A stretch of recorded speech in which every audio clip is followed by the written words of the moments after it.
Welcome back to the channel. Today we're in a hobbyist's home here in Singapore. We're in CK Wong's home over here, and you'll see a tank here that is 5 feet long, 2.5 feet deep and 2 feet high. And the most amazing thing about this tank, to me at least, is this tank is just 1 year old. That's 12 months of coral growth, and everything is in fact touching the water surface, and we see lots of the SPS touching each other. As a bonus, we'll check out his mainly LPS tank later on, but let's check out the SPS dominant tank first. It's filled with lots of fish as well, which is really amazing because it's very hard to keep the coral color when you have this number of fish, and all the fish are really fat as well. I understand from the owner that he likes tanks, and there are plenty of them in the tank.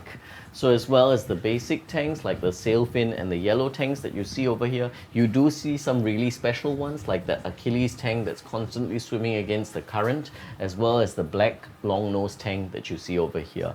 And the nice thing is he hasn't seen too much aggression in the tank from the tanks. Of course, he takes precautions when adding new ones in, but you can see over here there's relative peace and harmony going on in this tank.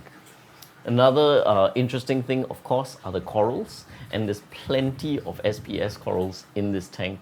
What strikes me the most is the clear love for staghorn corals in all the different colors. There's some yellow stags, red stags, and various shades of blue and green. And it's really nice to see them assembled here together. You get to see the different coral architecture and also the different types of polyps. Some of them are sort of furry and fuzzy and shaggy, while others you barely see the polyps at all.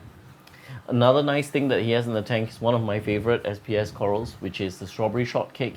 He has 4 or 5 different morphs of them inside here, and they are very different. There's a really cool one over here that's yellow and has rather upward pointing polyps, which is really amazing as well. Come, let's check it out.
So what you see over here is actually a relatively small sump area for the magic that you see happening up there, and there's a lot of thought process that has gone into the sump.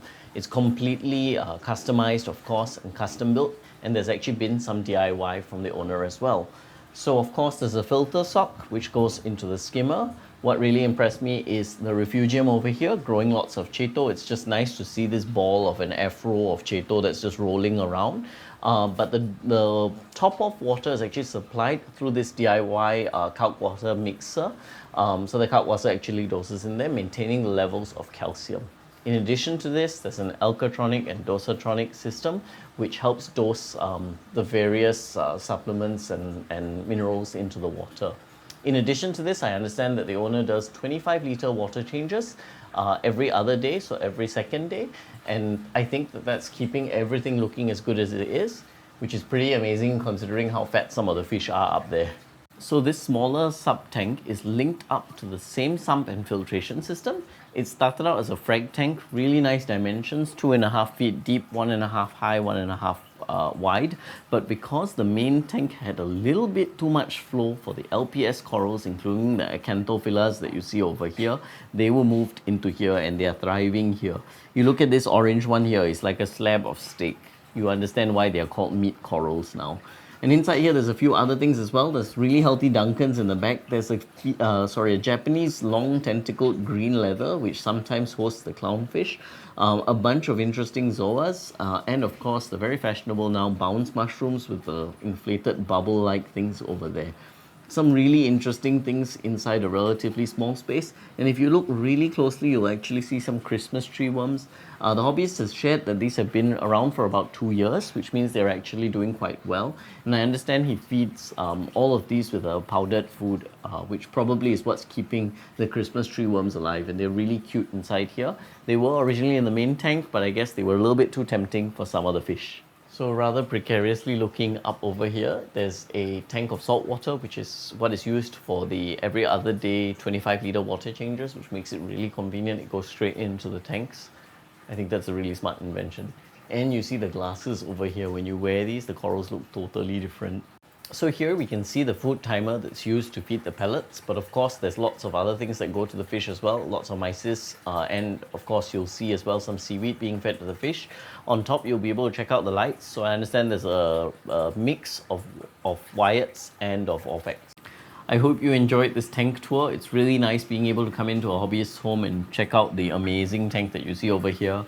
We were joking that we think there's about 100 SPS colonies inside here, and we sort of did a count, and it really is quite close to, if not more than that. If you want to see another person's tank featured, do let us know. If you want your tank featured, if you're in Singapore or even elsewhere, do let us know, and we'd be happy to come over and feature your tank. But if not, give us a like and a subscribe and drop in some comments.